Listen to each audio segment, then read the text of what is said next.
আসন্তকালি দুইদিনিয়া ওড়িশা গস্তরে আসবে প্রধানমন্ত্রী নরেন্দ্র মোদি রাতে 8টায় বিজেপি পার্টি অফিসরু ରୋଡ୍ ଶୋ କରିବାର କାର୍ଯ୍ୟକ୍ରମ ରହିଛି। ଭୁବନେଶ୍ୱର ବାସିନ୍ଦାଙ୍କୁ ରୋଡ୍ ଶୋ ମାଧ୍ୟମରେ ଭେଟିବେ ପ୍ରଧାନମନ୍ତ୍ରୀ। ଏହାପରେ ରାଜଭବନରେ ରାତ୍ରି ଯାପନ କରିବେ। ପରଦିନ ତିନୋଟି କାର୍ଯ୍ୟକ୍ରମରେ ଯୋଗଦେବେ ପିଏମ୍ ମୋଦି। ପ୍ରଥମେ ସକାଳ 9:30ରେ କନ୍ଧମାଳ ଷ୍ଟାଡିୟମ ପଡ଼ିଆରେ ଏକ ସମାବେଶରେ ଯୋଗଦେବେ। ପରେ 11:30ରେ ବଲାଙ୍ଗୀରରେ ସାଧାରଣ ସଭାରେ ଉଦ୍ବୋଧନ ଦେବେ। ଶେଷରେ ଦିନ ଗୋଟାଏ ବେଳେ ବରଗଡ଼ ଟୋଲଗେଟ୍ ପଡ଼ିଆରେ ମୋଦି ବିଶାଳ ଜନସଭାକୁ ସମ୍ବୋଧିତ କରିବେ।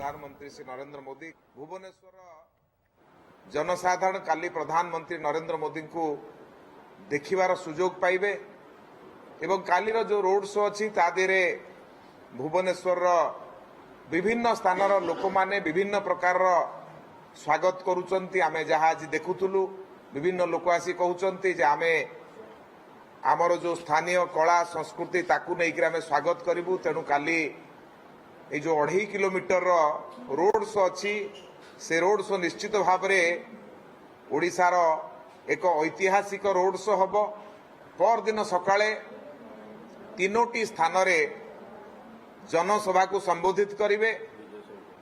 प्रथमे सकाळ 9:30 रे कंधमाल लोकसभार स्टेडियम पड़िया सेठी संबोधित करिवे कंधमाल लोक माननकु एवं द्वितीय सभा तापर हम आपणकर बलांगीर रे पाखापाखी 11:30 सुधा सेठी पहुंचबे।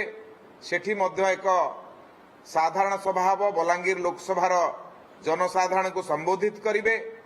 सेठू सभा सरला परे पुणी पाखापाखी गोटाए समय रे बरगढ़ रे पहुंचबे। बरगढ़ टोल गेट पाख जो पड़िया अच्छी से पड़िया रे पहुंचबे।